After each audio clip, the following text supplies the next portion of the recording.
کی رات کے سامنے تلاوت کی، اس میں اللہ تبارک و تعالیٰ نے ارشاد فرمایا کہ والذین یؤمنون بما انزل الیک وما انزل من قبلک۔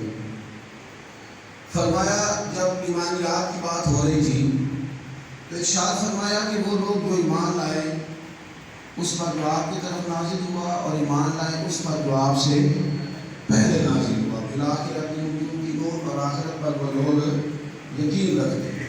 وہ جو 5 صفات متقین کی بیان کی جا رہی ہیں، 5 صفات قرآن مجید نے جو تقویٰ والے لوگوں کی بیان فرمائی، ان میں اللہ تبارک و تعالیٰ نے ارشاد فرمایا کہ وہ لوگ جو اس پر ایمان لاتے ہیں، جو محبوب علیہ السلام آپ پر نازل ہوا اور وہ جو آپ سے پہلے نازل ہوا، وبالآخرۃ ہم یوقنون، پہلے نازل ہوا اور آپ پر نازل ہوا، پہلے نازل ہوا اور آپ پر نازل ہوا، اور آخر میں کیا ہے؟ آخرت، یعنی حضور علیہ السلام کے بعد دوبارہ کچھ نازل نہیں ہوا۔ تو عقیدہ ختم نبوت کے تعلق سے ہمارا یہ نقطہ نظر ہے کہ اللہ تبارک و تعالیٰ نے اپنی نعمت نبی پاک صلی اللہ علیہ وسلم پر تمام کر دی۔ اب حضور سید عالم صلی اللہ تعالیٰ علیہ وآلہ وسلم کے بعد کسی پر کوئی چیز نازل ہونے والی نہیں ہے، اب کوئی اور نبی نہیں آئے گا۔ اور پھر یہ کہ گنجائش اس وقت ہوتی ہے کسی بھی چیز میں کہ جب کسی جگہ کسی چیز میں کوئی کمزوری، کوئی کمی باقی رہ جاتی ہے۔ دین اسلام اتنا مکمل، کامل اور اکمل دین ہے کہ اس کے اندر کسی قسم کی کوئی گنجائش باقی نہیں ہے۔ نبی کریم صلی اللہ تعالیٰ علیہ وآلہ وسلم نے وہ تمام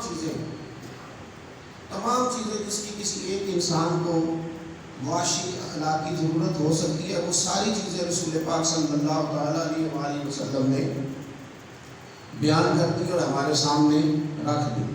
یہاں تک کہ نبی پاک صلی اللہ تعالیٰ علیہ وسلم کا بولنا بھی کتابوں میں محفوظ ہے اور حضور کا خاموش رہنا بھی کتابوں میں محفوظ ہے۔ خاموش رہنا بھی نبی پاک صلی اللہ تعالیٰ علیہ وسلم کا ہمارے پاس موجود ہے۔ ہم جو پڑھتے ہیں احادیث کی اقسام، تو ان میں ایک قسم ہے حدیث تقریری، کہ ایسی احادیث، ایسی باتیں جن پہ نبی پاک صلی اللہ تعالیٰ علیہ وسلم خاموش رہے، حضور نے کوئی بات ارشاد نہیں فرمائی، تو وہاں بھی ایک حدیث بن جاتی ہے جس کو حدیث تقریری کہا جاتا ہے۔ حدیث بن جاتی ہے قولی، فعلی اور تقریری، یعنی کوئی کام نبی پاک صلی اللہ علیہ وسلم کے سامنے کیا گیا اور حضور اس پر خاموش رہے، تو معنی یہ ہے کہ وہ بات بھی جائز ہو گئی۔ تو ہمارے علم حدیث پر بات کرنے والے شارحین نے لکھا کہ نبی پاک صلی اللہ علیہ وسلم کا خاموش رہنا تھا، کہ جہاں جہاں حضور خاموش رہے وہ بھی ہمارے پاس محفوظ ہے۔ تو جب اتنی چیزیں ہمارے پاس محفوظ ہیں اور کسی جگہ کسی مزید چیز کی کوئی گنجائش باقی نہیں ہے، تو پھر ہمیں کسی اور تشریعی چیز کی بھی ضرورت باقی نہیں رہتی۔ تیسری بات، رسول پاک صلی اللہ تعالیٰ علیہ وسلم کے اشارے تک ہمارے پاس محفوظ ہے۔ آپ حدیث پاک اکثر پڑھتے ہیں، سنتے ہیں کہ نبی پاک صلی اللہ تعالیٰ علیہ وسلم نے فرمایا، میں اور یتیم کی پرورش کرنے والا، میں اور یتیم کی پرورش کرنے والا اس طرح جنت میں جائیں گے جس طرح میری یہ 2 انگلیاں جڑی ہیں، اس طرح جوڑ کے جنت کے اندر جائیں گے، اس طرح۔ اب آپ کوئی سی بھی کتاب اٹھا کے دیکھ لیں، کوئی سی بھی کتاب، کسی بھی محدث نے جب یہ حدیث لکھی ہے تو اس نے ساتھ نبی پاک کے اشارے میں درج کیے، اشارے میں کہ حضور نے 2 انگلیاں اٹھا کے بات ارشاد فرمائی۔ تو اس دین میں نبی پاک صلی اللہ علیہ وسلم کی سیرت کا، حضور کی احادیث کا اور حضور سید عالم صلی اللہ علیہ وسلم کی سوانح کو جمع کرنے کا اتنا بڑا بندوبست کیا ہو کہ حضور کا خاموش رہنا بھی محفوظ، نبی پاک صلی اللہ علیہ وسلم کے اشارے تک بھی محفوظ، وہاں پھر کسی اور چیز کی گنجائش باقی نہیں رہ جاتی۔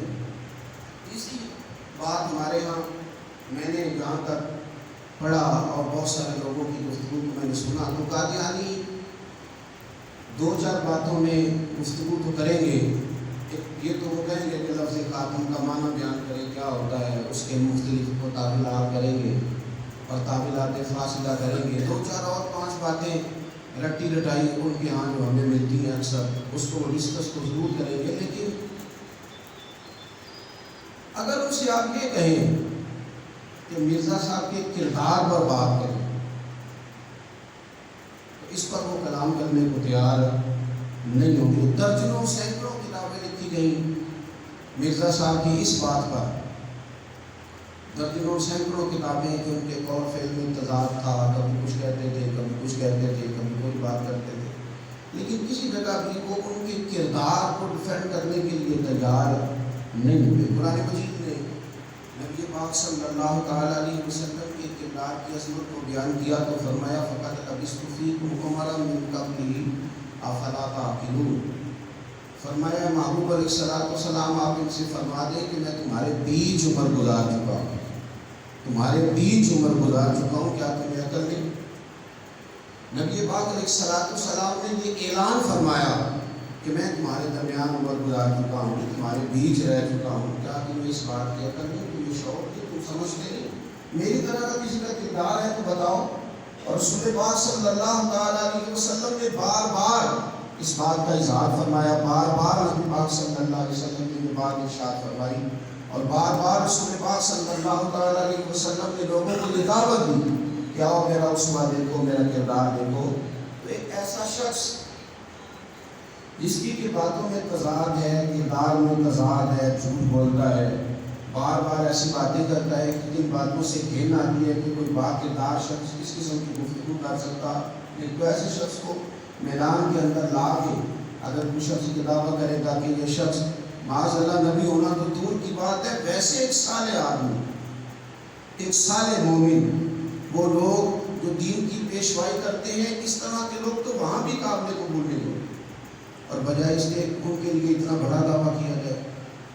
تو اس سے آگے پھر جب یہ تحریک اٹھتی ہے، کوئی بھی تحریک فتنے کی، فساد کی، نبی پاک صلی اللہ تعالیٰ علیہ وسلم نے فرمایا کہ اللہ تعالیٰ نے نفسانی خواہشات کے ساتھ دوزخ کو ڈھانپ دیا اور مشکلات کے ساتھ جنت کو ڈھانپا ہے۔ تو نفس تو ہوتا ہے وہ شرارت کو اور ان چیزوں کو ذرا جلدی قبول کرتا ہے، تو چونکہ انہوں نے شرارت کی تھی اور پھر جہاد کے لیے بھی تعویلات دی تھی۔ آج بھی ہم دیکھتے ہیں ہماری سوسائٹی کے اندر جو لوگ ذرا انوکھی بات کرنے کے عادی ہوتے ہیں نا، اسٹائل ذرا ہٹ کے، ان کی بات ذرا توجہ سے سنی جاتی ہے۔ کچھ لوگ ایسے ہوتے ہیں، ایک چہرہ کتنی کو دفعہ بندہ دیکھتا ہے، ایک بات کتنی کو دفعہ سنتا ہے۔ وہ مشائخ جو روز ہمیں دین کی دعوت دے رہے ہیں، روز ہمیں اللہ اور اس کے رسول صلی اللہ علیہ وسلم کا پیغام دے رہے ہیں، تو بعض تقریریں ایسی انوکھی ہوتی ہیں کہ وہ سمجھتی ہیں کہ یہ بات تو روز ہو رہی ہے، نماز پڑھیں، عبادت کریں، سنت شریعت کا لحاظ کریں، تو کوئی ایسا شخص جو انوکھی بات کرے، شرارت کرے، اس کو لوگ ذرا جلدی قبول کرتے ہیں۔ آج بھی ہم دیکھتے ہیں کہ بہت سارے شریف لوگ ہیں جنہیں پروموٹ کیا جاتا ہے، آگے لے جایا جاتا ہے، تو مرزے کے تعلق سے بھی یہی ہوا کیونکہ اس نے شرارت کی تھی۔ تو شرارت کا یہ معنی ہوتا ہے کہ جب کوئی بندہ انوکھی بات کرتا ہے، کوئی مداری لگاتا ہے، تو بعض شر پسند طبیعتیں قریب جا کے اس شر کو سننے کی کوشش کرتے ہیں، تو کچھ لوگ اس کے گرد بھی جمع ہونے شروع ہوئے۔ انگریز کی حکومت تھی، آپ اس فتنے کو جگہ دی جاتی تھی جو عالم اسلام کے خلاف، مسلمانوں کے خلاف اٹھا کرتا تھا، آپ اس فتنے کو اجازت دی جاتی تھی۔ اس کو بھی بہت زیادہ سپورٹ کیا گیا، بہت زیادہ، چونکہ جہاد کے یہ خلاف تھا، لیکن اللہ تبارک و تعالیٰ نے پھر مسلمانوں کو توفیقات عطا فرمائی، ان کو پھر اللہ تبارک و تعالیٰ نے جذبہ عطا کیا۔ میری معلومات کے مطابق حضرت مولانا غلام دستگیر قصوری رحمۃ اللہ تعالیٰ علیہ عالم گزرے ہیں، سب سے پہلے مرزے کے خلاف کتاب انہوں نے لکھی۔ اس کے بعد پھر اللہ تعالیٰ نے توفیقات عطا فرمائی، بہت سارے لوگوں نے، اعلیٰ حضرت فاضل بریلوی رحمۃ اللہ علیہ نے ختم نبوت پر بڑا کلام کیا، بڑا لکھا۔ آپ کے صاحبزادے حجت الاسلام مولانا حامد رضا خان صاحب رحمۃ اللہ علیہ کی تحریریں موجود ہیں، چھوٹے صاحبزادے حضرت مفتی اعظم ہند رحمۃ اللہ علیہ کا بہت سارا کلام موجود ہے۔ تو بہت سارا کام پھر ہمارے بزرگوں نے اس پر کیا، اور جتنے علمی دلائل وہ چاہتا تھا ہمارے مشائخ نے علم کی دنیا میں اس کا جواب دیا۔ ہر آدمی کی چونکہ ہر فیلڈ نہیں ہوتی، مناظرین مناظرہ کرتے ہیں، صوفیہ کرام تصوف کی طریقت کی بات کرتے ہیں، حلقہ ہے ذکر و فکر لگاتے ہیں، اور مفسرین جو ہوتے ہیں قرآن مجید کی تشریحات سے لوگوں کو آسان کر کے سمجھانے کی کوشش کرتے ہیں۔ اس نے اس طرح کا کام کیا کہ بعض ایسے لوگوں کے بارے میں اس نے گفتگو شروع کی جس کے بارے میں اس کا خیال تھا کہ شاید یہ لوگ میدان میں نہیں آئیں گے. اللہ تبارک و تعالی نے توفیق دی. 53 کے اندر جو تحریک چلی ہے اس میں جو لوگ سرخیل تھے، ہراول رستے میں تھے، وہ خالص علمی لوگ تھے، قرآن پاک پر کام کرنے والے تھے. صاحب تفسیر الحسنات حضرت علامہ سید ابو الحسنات صاحب رحمۃ اللہ علیہ اپنے اکلوتے صاحبزادے سید خلیل شاہ صاحب رحمۃ اللہ علیہ کے ساتھ میدان میں نکلے. انہوں نے بڑی زبردست تحریک شروع کی. ہم دیکھتے ہیں کہ ہمارے پاس آج کل میڈیا ہے اور کوئی بھی کام کرنا یا کسی کام کا بھی ابلاغ کرنا ہمارے لیے اتنا مشکل نہیں ہے، لیکن ان لوگوں کی جدوجہد کتنی زیادہ اہم تھی کہ ان کے پاس کوئی ایسے ذرائع نہیں تھے، بلکہ پریس کی جو سہولیات آج موجود ہیں وہ بھی اس طرح نہیں تھی. 53 کی بات کر رہا ہوں. کس طرح کر کے انہوں نے جدوجہد کی، کوشش کی. سید محمود احمد رضوی صاحب رحمۃ اللہ علیہ شاعر بخاری حزب الانام والے، ان کے حالات میں لکھا ہے کہ حضرت فرماتے ہیں کہ میں خود پمفلٹ لکھتا تھا، خود ہی پروف ریڈنگ کرتا تھا، خود ہی اس کو جا کے چھپوا کے لاتا تھا، خود میں سائیکل پہ بیٹھتا تھا اور خود میں دکان جا کے اسے تقسیم کر کے آتا تھا. اور بعض اوقات ایسا بھی ہوتا کہ میں دکان پہ کھڑا ہوتا اور پڑھنے والے سے میں یہ کہتا کہ اس کو پڑھ لو، اور اگر تمہیں کوئی اشکال پیدا ہوتا تو میں جہاں کھڑا ہوں مجھ سے اس کا جواب لے لو. جب یہ فتنہ سر اٹھا رہا تھا تو اسی تیزی کے ساتھ ہمارے بزرگوں نے اس طرح مزدور محنت کرتے ہیں، اس طرح کر کے انہوں نے اس کے خلاف کام کیا اور اتنا سخت کام کیا. اب تو لوگوں کو آئین پاکستان کا پتہ چل گیا ہے، چھوٹی چھوٹی باتوں پہ ویڈیو بنتی ہے. کوئی ادارہ، کوئی ایسا قانون نافذ کرنے والا شخص اگر آئین کے خلاف آئین کوئی بات کرتا ہے تو فٹافٹ لوگ میدان میں آتے ہیں اور کہتے ہیں جناب یہ آپ نے بات خلاف قانون کر دی. تو اس زمانے میں تو ایسا نہیں تھا. بہت سارے ایسے کام بھی ہو جاتے تھے جس کی آئین اور قانون بازار لوگوں کو اجازت نہیں دیتا تھا. اس کے باوجود ان لوگوں نے تکلیفیں برداشت کی. سید صاحب کے اکلوتے بیٹے کو سزائے موت ہوئی تو حضرت سخت جیل میں تھے. ان کو وہاں پیغام دیا کہ آپ کے بیٹے کو لاہور میں سزائے موت ہو گئی ہے. کاش اتنی شاندار تھی، وابستگی اتنی زیادہ تھی. کچھ چیزیں ایسی ہوتی ہیں جو تقریر نہیں ہوتی، بات نہیں ہوتی، جذبات کا اظہار ہوتی ہے. ان کے جذبات کے اندر اتنا حسن تھا کہ انہوں نے وہاں سے اپنے صاحبزادے کو یہ پیغام دیا کہ اللہ کا شکر ہے میرا ایک ہی بیٹا تھا، میرے رب نے اسے قبول فرما لیا. جب اپنا جذبہ اتنا صادق ہوتا ہے تو پھر عوامی اثرات بھی اس اخلاص کے بڑے زبردست مرتب ہوتے ہیں. حضرت مولانا عبدالستار خان صاحب نیازی رحمۃ اللہ تعالیٰ علیہ، آپ کو 2 سال سے زیادہ وقت جیل کے اندر کاٹنا پڑا. 2 سال سے زیادہ وقت آپ کو اس تحریک کے لیے. پھر جب 74 میں یہ سلسلہ شروع ہوا اس وقت بھی بڑے شدت کے ساتھ تحریک شروع ہوئی. پاکستان کے اندر بڑی زوردار تحریک شروع ہوئی. میرا جو عنوان تھا حضرت پیر سید مہر علی شاہ صاحب رحمۃ اللہ علیہ کے تعلق سے تھا. ان کی کچھ خدمات انفرادی اور کچھ ختم نبوت کے تعلق سے، لیکن مجھے حضرت قبلہ نے کہا کہ ان پر تو بہت ساری بات ہو چکی ہے تو آپ کچھ پیچھے سے بھی بیان کر دیں کچھ تھوڑا سا پیر صاحب کے بارے میں. میں آخر میں چند باتیں حضرت پیر سید مہر علی شاہ صاحب رحمۃ اللہ علیہ کے تعلق سے بھی اس لحاظ سے ضرور کرنا چاہوں گا کہ ہم چونکہ خانقاہی لوگ ہیں، کسی نہ کسی آستانے سے، کسی نہ کسی خانقاہ سے وابستہ لوگ ہیں، تو کچھ عرصے سے یا کچھ زمانے سے لوگوں کے دلوں میں ایک بات یہ بٹھائی جا رہی ہے کہ شاید جو خانقاہی لوگ ہیں، شاید جو وظائف پڑھنے والے اوراد پڑھنے والے لوگ ہیں، ان کا شاید مزاج یہ ہے کہ وہ بالکل تنہا ہو جاتے ہیں، کونے میں بیٹھ کے اللہ اللہ کرتے ہیں اور تحریکوں سے وہ جدا رہتے ہیں. 1890 میں پیر مہر علی شاہ صاحب رحمۃ اللہ تعالیٰ علیہ اس ارادے سے مکہ مکرمہ اور مدینہ طیبہ حاضر ہو گئے تھے کہ اب مجھے واپس نہیں آنا، میں وہیں وقت گزاروں گا. مکہ شریف میں ایک شیخ تھے جو حضرت کے مرشد اجازت تھے. مرشد اجازت ہمارے طریقت میں اس شیخ کو کہتے ہیں جس سے خلافت لی جاتی ہے. حاجی امداد اللہ صاحب مہاجر مکی رحمۃ اللہ تعالیٰ علیہ سے سلسلہ چشتیہ صحابیہ میں پیر میر علی شاہ صاحب رحمۃ اللہ علیہ مجاز ہے، ان سے آپ خلافت رکھتے ہیں، اور حاجی صاحب ایک بڑی زبردست شخصیت اس تعلق سے ہے کہ انہوں نے بر صغیر کے بڑے بڑے لوگوں کو نوازا ہے، اور وہ بڑے صاحب ذوق صاحب ذکر آدمی۔ مکہ مکرمہ میں حاجی صاحب رحمۃ اللہ تعالیٰ علیہ نے بہت زیادہ قائل کرنے کی کوشش کی پیر صاحب کو کہ آپ واپس جائیں اور فتنہ قادیانیت پر اپنا کردار ادا کریں۔ پیر صاحب کہتے ہیں میں مطمئن تو ہوا شہر کی باتوں سے، ارادہ بھی میں نے کیا، لیکن میرے دل میں بڑی تڑپ تھی مدینہ شریف میں قیام کی، تو میں حضور کی بارگاہ میں حاضر ہو گیا۔ اور جب میں نبی پاک صلی اللہ تعالیٰ علیہ وسلم کی بارگاہ عالی مرتبت میں حاضر ہوا تو سرور کائنات صلی اللہ تعالیٰ علیہ وسلم کے روضہ اطہر پر میں حاضری دیتا ہوں تو مجھے خواب میں حضور کی زیارت نصیب ہوا۔ نبی پاک صلی اللہ تعالیٰ علیہ وسلم نے فرمایا آپ واپس جائیے، اور جو آپ خواب بیان کرتے اس خواب میں یہ لفظ بیان کرتے تو حضور نے فرمایا مرزا میری حدیثوں کی تعویلات فاسدہ کر کے لوگوں کو گمراہ کر رہا، تو آپ جائیے اور جا کر کے اس کی سرخوبی کیجیے۔ حضرت پیر صاحب رحمۃ اللہ علیہ واپس تشریف لائے تو سارے محال پیر صاحب رحمۃ اللہ علیہ نے خود سنبھالے۔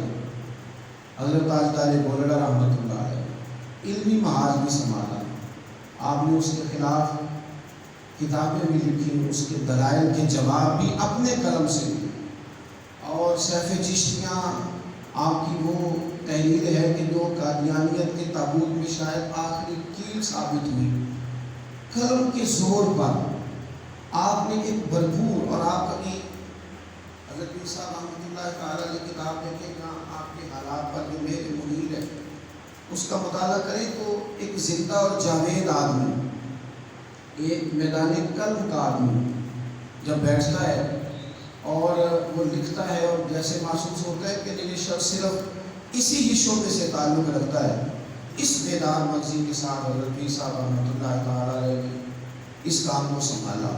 پھر مرزے نے جب دعوت دی، حضرت علامہ عبدالحکیم صاحب شرف قاری رحمۃ اللہ علیہ کے مقام پہ لکھتے ہیں کہ مرزا قادیانی نے کہا تھا کہ یہاں میرے مقابلے میں پیر میر علی شاہ صاحب آئیں گے یا پھر 40 علماء مل کے آئیں گے، یعنی اس اوپر اتنا روب تھا پیر صاحب کا کہ وہ حضرت پیر صاحب کو 40 مناظرین کے برابر سمجھتا تھا، 40 علماء کے برابر پیر صاحب کو سمجھتا تھا، کہتا تھا یا وہ اکیلے آئے یا پھر 40 لوگ میرے مقابلے میں آئے۔ تو پیر صاحب رحمۃ اللہ علیہ نے فرمایا 40 نے کیوں آنا ہے، میں خود آتا ہوں۔ پیر صاحب رحمۃ اللہ علیہ جب ڈیوٹی سے نکلے تو کار دیا کہ میں لاہور آ رہا ہوں تو تم بھی آ رہا۔ پھر لالا موسیٰ تشریف لا کے تو دوبارہ کار دیا پیر صاحب نے کہ میں آ رہا ہوں تو بھی آ رہا۔ اب آپ اس بات کو سمجھیں کہ حضرت پیر صاحب رحمۃ اللہ علیہ کا اس طرح بائی ٹرین سفر کرنا اور مختلف مقامات کے اندر حضرت پیر صاحب رحمۃ اللہ تعالیٰ علیہ کا تشریف رکھنا، لوگوں کو بیدار کرنے کے لیے، پیغام دینے کے لیے، یہ شعور لوگوں کے دلوں کے اندر بیدار کرنے کے لیے کہ ختم نبوت کا مسئلہ بھی بڑا اہم مسئلہ ہے۔ حضور کی ساری شانیں اپنی جگہ پہ موجود ہیں، عالم اسلام کا اس پر نہ صرف یہ کہ یقین کامل ہے بلکہ حضور کی عظمتیں دل کو تسلی دیتی ہیں، راحت دیتی ہیں۔ لیکن کبھی ایسا ہوتا ہے کہ کسی کی ایک عظمت کو بیان کرنے کی ضرورت پڑ جاتی ہے، جیسے مکہ مکرمہ میں حضور علیہ السلام کے علم شریف پر اعتراض کیا گیا تو اعلیٰ حضرت بریلوی رحمۃ اللہ علیہ نے وہاں الدولۃ المکیہ لکھی۔ بعض لوگ یہ کہتے ہیں کہ اس ایشو کو آپ اتنا زیادہ کیوں ہائی لائٹ کر رہے ہیں، تو بھائی بعض اوقات بعض ایشوز ایسے ہوتے ہیں جن کو کسی خاص وقت میں ہائی لائٹ کرنے کی ضرورت پڑتی ہے۔ تو حضور کے علم شریف پر کلام کیا، جس جس مقام پر کسی نے کوئی فتنہ اٹھایا تو ہمارے علماء نے اس پر کلام کیا۔ جب ختم نبوت کا مسئلہ اٹھایا گیا تو عام عوامی سطح پر لوگ حضور کی ساری شانوں کو تسلیم کیے ہوئے تھے، لیکن اس فتنے کو جب اٹھانے کی کوشش کی گئی بعض لوگوں کی طرف سے تعویلات کر کے، تو پھر حضرت پیر صاحب رحمۃ اللہ علیہ نے سفر کیا ٹرین سے، اور ہر علاقے میں ہر جگہ شعوری مہم کو چلایا۔ شعوری آج بھی ہمارے ہاں جب لبرل لوگ اپنا کام کرتے ہیں اور وہ میڈیا کا استعمال کر کے یا کوئی اور چیزیں استعمال کر کے وہ اپنے مشن کو پروموٹ کرنے کی صحیح کرتے ہیں، جس طرح کی جنگ ہو ہتھیار بھی اسی طرح کا ہی ہونا چاہیے. تو ہمیں بھی چاہیے کہ ہم ان سب دلائل کے ساتھ، ان سب سوالوں کے جوابات کے ساتھ میدان میں رہیں اور ان لوگوں کو اسی طرح کا جواب دیں جس طرح کا وہ سوال کھڑا کرتے ہیں. حضرت پیر صاحب رحمۃ اللہ علیہ نے شعوری مہم بھی شروع کی. پھر ہمارے ہاں چونکہ بر صغیر کا جو خطہ ہے یہ صوفیاء کا ہے، تو اس میں عقیدت محبت صوفیاء کے ساتھ بہت زیادہ ہوتی ہے لوگوں کو. پھر لوگ یہ کرتے ہیں کہ کچھ نہ کچھ کہیں نہ کہیں لوگ کرامت کے بھی قائل ہیں، کہیں نہ کہیں کچھ ایسی چیزوں پر بھی لوگوں کی توجہ رہتی ہے، شوق رہتا ہے، جس سے روز ہم اپنی عوام کو آگاہ کرتے ہیں. تو مرزے نے بھی کچھ اس طرح کی باتیں کی اور یہ باتیں کر کے اس نے لوگوں کے اوپر روک جمانے کی کوشش کی. اس نے یہ کہا کہ میں ایک کوڑے کے پاس مجھے بھی لے چلو، پھر میرے علی شاہ صاحب کو بھی لے چلو، ہم دونوں ہاتھ رکھتے ہیں، جس کے ہاتھ رکھنے سے وہ ٹھیک ہو جائے گا وہ آدمی سچا ہوگا. ہم دیکھتے ہیں کہ خطیب، میں یہاں تقریر کر رہا ہوں تو میں کوئی جذباتی بات اگر چھیڑ دوں گا تو آپ بڑے نعرے لگائیں گے. میں کوئی جذباتی بات کروں گا اور کوئی ایسا پہلو چھیڑوں گا کہ جس پر ضرورت ہے موجودہ وقت میں، تو آپ یقیناً اس پر اپنے جذبات کا اظہار کریں گے. جذبات آتے بھی. تو ایک دور تھا تصوف کے لحاظ سے، طریقت کے لحاظ سے، صوفیاء کے لحاظ سے کہ لوگ قائل ہوتے تھے دعا کے، مشاہدے کے، کرامت کے. تو اس نے وہ والا جال بھی پھینکا عوام کو قابو کرنے کے، وہ والا طریقہ بھی اس نے اختیار کیا. لیکن اللہ اکبر، حضرت پیر صاحب رحمۃ اللہ علیہ چونکہ معمور تھے نبی پاک کی طرف سے، حضور نے بھیجا تھا. جب اس نے کہا نا کسی مریض پر ہاتھ رکھیں، آپ بھی رکھیں میں بھی رکھوں، تو جس کے ہاتھ رکھنے سے مریض ٹھیک ہو گیا وہ بندہ سچا. تو پیر صاحب مسکرائے. آپ فرمانے لگے یہ نعرہ تو اپنے قادیان میں بیٹھ کے لگائے تو شاید تیرے کچھ جاہل چاہنے والے دامے فریب میں آئیں، مسلمان نہیں آئیں گے. آپ فرمانے لگے تو کوڑے کی بات چھوڑ، تو مردے کی بات کر. دین کو ثابت کرنے کے لیے تو مجھے بتا کس مردے پہ ہاتھ رکھنا ہے. مجھے امید ہے میں مردے پہ ہاتھ رکھوں گا تو رب اسے بھی زندگی دے گا اور وہ اٹھ کے حضور کی ختم نبوت کا اعلان کرے گا. یہاں تک اللہ تبارک و تعالیٰ ہمیں توفیقات دے گا. تو ہمارے بزرگوں نے وہ سارے طریقے جو وہ کوئی کر سکتا تھا وہ سارے انہوں نے اس کے ختم کیے. ایک بار آخر میں حضرت امیر ملت بھی جماعت علی شاہ صاحب رحمۃ اللہ تعالیٰ علیہ کے تعلق سے ایک جملہ جو اس تعلق سے اور اس تحریر میں ایک دفعہ میری بڑی تربیت کرتا ہے اور بڑا حوصلہ دیتا ہے. یوں ہوتا ہے کہ اب انسان میدان میں نکلتا ہے نا کوئی کام کرنے کے لیے، بڑے بڑے عجیب لوگوں سے اس کا پالا پڑتا ہے، حوصلہ شکنی کرنے والوں سے بھی، داستان سرائی کرنے والوں سے بھی، کہانی بنانے والوں میں سے. جیسے میں نے کہا کہ جلدی قبول کرتی ہے انسان کی طبیعت شرارت، تو اس کا بعدوں کا دل جلدی قبول کرتا ہے. تو بہت ساری جگہوں پہ انسان محسوس کرتا ہے کہ یہاں حوصلہ شکنی ہو رہی ہے. حضرت امیر ملت رحمۃ اللہ تعالیٰ علیہ جب لاہور میں مرزے کے خلاف تقریر کر رہے تھے نا، اس نے کہا میں بہت سارے لوگ لے کے آؤں گا، میں بہت سارے مناظرین لے کے آؤں گا، میں بڑی بات کروں گا. حضرت امیر ملت کا ایک جملہ محدث علی پوری کا جو ہر آدمی کو نا طاقت دیتا ہے کھڑا ہونے کی، جو فکری طور پر لوگوں کو مضبوط کرتا ہے اور کمزوری ذہنی لوگوں کے دلوں سے نکالتا ہے. حضرت جماعت علی شاہ صاحب فرمانے لگے تو مناظرین کی بات کرتا ہے. میں وہ شخص ہوں کہ مجھے اکیلا نہ سمجھنا، میری تو ماں نے میرا نام اکیلا رکھا ہی نہیں، میری ماں نے میرا نام ہی جماعت علی رکھا ہے. مجھے اکیلا نہ سمجھے، پوری جماعت ہوں، اور میں اکیلا بھی تیرے سامنے آؤں گا تو انشاءاللہ میں اہل اسلام کی پوری ترجمانی کروں گا. آج کیا ہو رہا ہے؟ آج یہ ہو رہا ہے کہ پوری دنیا کے اندر نا انسانیت کے نام پہ تنظیمیں بن گئی ہیں. مسلمانوں نے بھی بنائی ہیں، ویلفیئر ایسوسیشن کے نام پہ بڑی بڑی تنظیمیں ہیں دنیا میں کام کر رہی ہیں. وہ چندہ اکٹھا کرتی ہیں، وہ انسانیت کے نام پہ جمع کرتی ہیں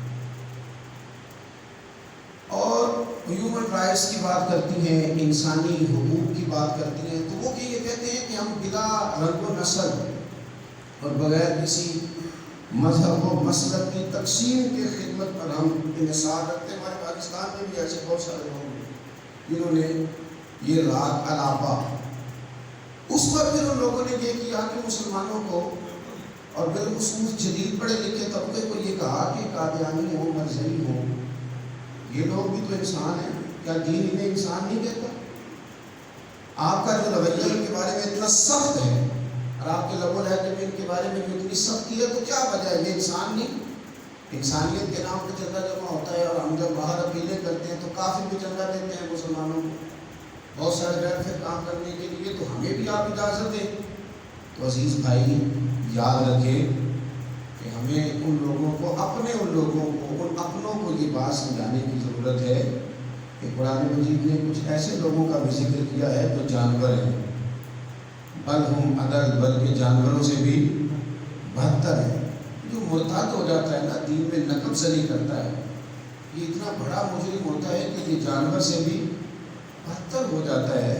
اور یہ جو مرتد کافر ہوتا ہے، عام کافر کو تو قتل کرنے کی بات نہیں کی گئی، لیکن جو ارتداد کرے اس کے لیے تو دین کے اندر سخت تعزیر کا حکم ہے، اس پر تو سخت حد جاری کی گئی۔ اس لیے ہمیں اپنے لوگوں کو یہ سمجھانے کی ضرورت ہے کہ آپ انسانیت کی بات ضرور کریں، یہ آپ کو منع نہیں کر رہا، لیکن ان لوگوں کو دیکھیں کہ انہوں نے جو کام کیا ہے یہ انسانیت کی حدوں سے نیچے آ گئے، وہاں چلے گئے ہیں جہاں انسان جانوروں سے بھی زیادہ بدتر ہو جاتا ہے۔ اسلام کا لبادہ اوڑھ کر، مسجد بنا کر، قرآن پاک کا نام لے کر اور اپنے اوپر اسلام کا لیبل لگا کر ان لوگوں نے جس شدت کے ساتھ یہ کام کرنے کی کوشش کی، یہ یقیناً ان کو زیبا نہیں تھا۔ ہمارے آنے والی نسل کو ختم نبوت کا قبل از وقت شعور دینے کی اس لیے ضرورت ہے کہ کس کی کب کس کے ساتھ دوستی ہو رہی ہے یہ پتہ نہیں چلتا، کس کا کس کے ساتھ تعلق ہو رہا ہے یہ خبر نہیں ہوتی۔ ہمارا تو اس ملک میں قیام ہے کہ جہاں اتنی غفلت تھی کہ ایک مرزئی کو وزیر خارجہ بنا دیا گیا، اتنے بڑے عہدے پر اس کو فائز کر دیا گیا تھا۔ تو یہ ساری غفلتیں ہو جاتی ہیں۔ اللہ تبارک و تعالیٰ نے ہمیں علماء کا، مشائخ کا، کتاب و سنت کا ساتھ عطا فرمائے۔ ہمیں اپنے بزرگوں سے جڑنا چاہیے، اخلاص کی دولت اللہ تبارک و تعالیٰ سے مانگنی چاہیے، اور یہ دعا کرنی چاہیے کہ اللہ تبارک و تعالیٰ مخلص جذبے بھی عطا فرمائے، اور پھر ان جذبوں کے ساتھ اللہ تعالیٰ ہمیں آگے بڑھنے کی توفیق بھی عطا فرمائے۔ جو کچھ کہا سنا اللہ کی حضور دعا ہے، اللہ تبارک و تعالیٰ اس کو ہمارے لیے باعث خیر و برکت فرمائے۔ عمدن سامن جہاں ہم بھول گئے اللہ تعالیٰ ہم سے درگزر فرمائے۔ آخر دعویٰ الحمدللہ۔ فرمائیں کہ اس وقت